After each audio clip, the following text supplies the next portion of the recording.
what do you think of Palo Alto, which is just falling a little bit as some of these other names have Right, reported today?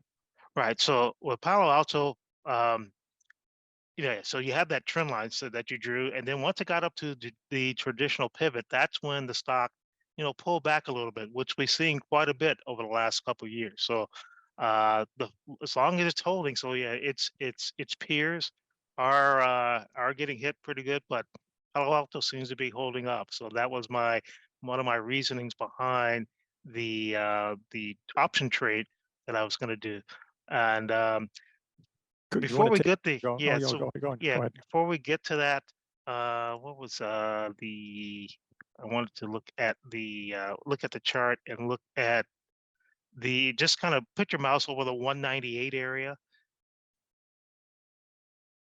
The Yes. 198. Yeah, so right around there. So let's just say 200 because Okay. that's the break even in this particular trade here. Oh, So okay. that's I wanted to point that out while we have the chart up. Very good. One of the things I really like about options, and I'll kind of highlight that as I go through the numbers here. All right. If you want to take over, then go ahead. Okay, Um, let me okay, this will stop others from sharing, so continue, yes. And then I'm gonna share my screen. All right, so all you right. should see the There we option go. chain here. Okay, all right.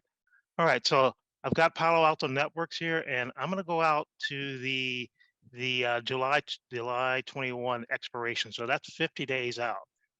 I'm gonna click on that, and I'm gonna be selling I'm gonna be the trade is a bull put spread on Palo Alto Networks. The bull put spread, that is a bullish trade for the stock here. So I'm expecting prices to move to the upside. So what I'm gonna do here is I'm gonna sell the 200 strike. So I'm gonna left click on that. You see my mouse there, it has sell.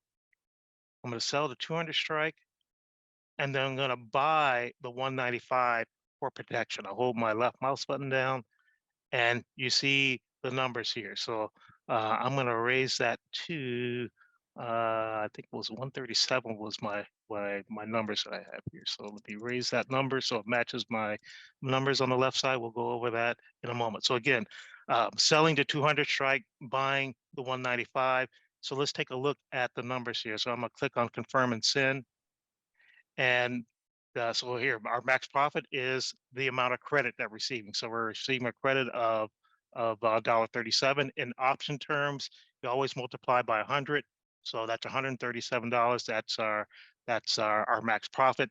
But here's that 198 I mentioned a moment ago. So that's my break even.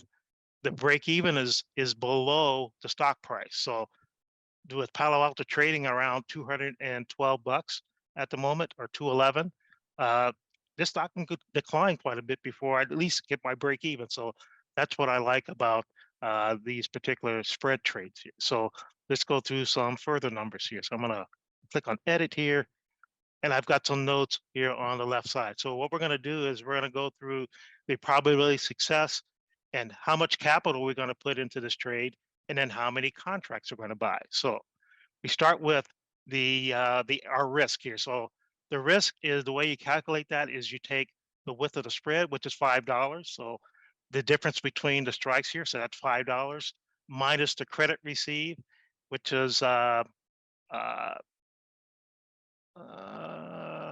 yeah. I have my numbers. Let me lower that. So I thought it was 137.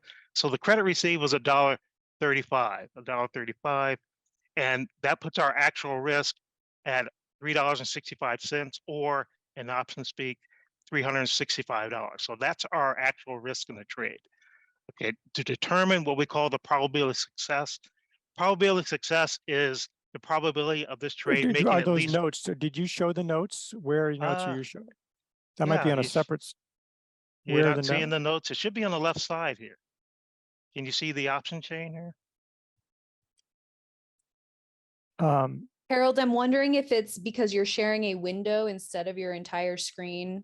Okay, mm, Potentially, that could yeah, be the normally I issue. show a window, not the entire screen, but in this case, you may need to. Because if it's off to the side, yeah, we're not going to see that. We're only you're going to not see going to the, see that. Okay, let me Or you can switch to that. You can switch just to that notes if you don't want to share your whole screen. Right. Well, I just don't see the notes as one of the, oh, okay, there it is. How about that? So do you see that on the left side here? Yes. Yeah, now we see it Okay. all. Yeah. Okay. Okay. All right. Sorry about that. All right. So, so again, we're going to go through the numbers, calculating probability of success and the number of contracts we should buy.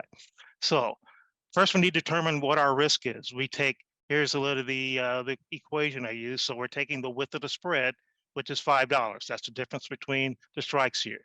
So $5 minus the credit received, which is $1.35. So that gives us a risk of $3.65, or in option terms, $365. So that's our actual risk in the trade here. And determine the probability of success.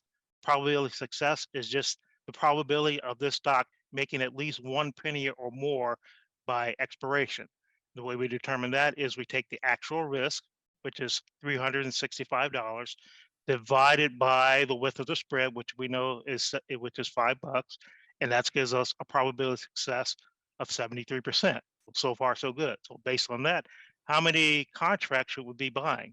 Well, we've decided that, okay, based on our account size, our level of risk, we're going to put $2,500 into this trade. Based on that, how many contracts should we buy? So $2,500 divided by our actual risk, that's going to give us 6.85. You can't buy 0.85, so 6 contracts. And then our return on risk. We determine the return on risk. You take the credit received divided by the actual risk. Our actual risk, our return on risk is going to be roughly 37%. So 37%, again, this is during a 50-day period, so pretty good return. And I'm going to just raise the number of contracts here. Whoops.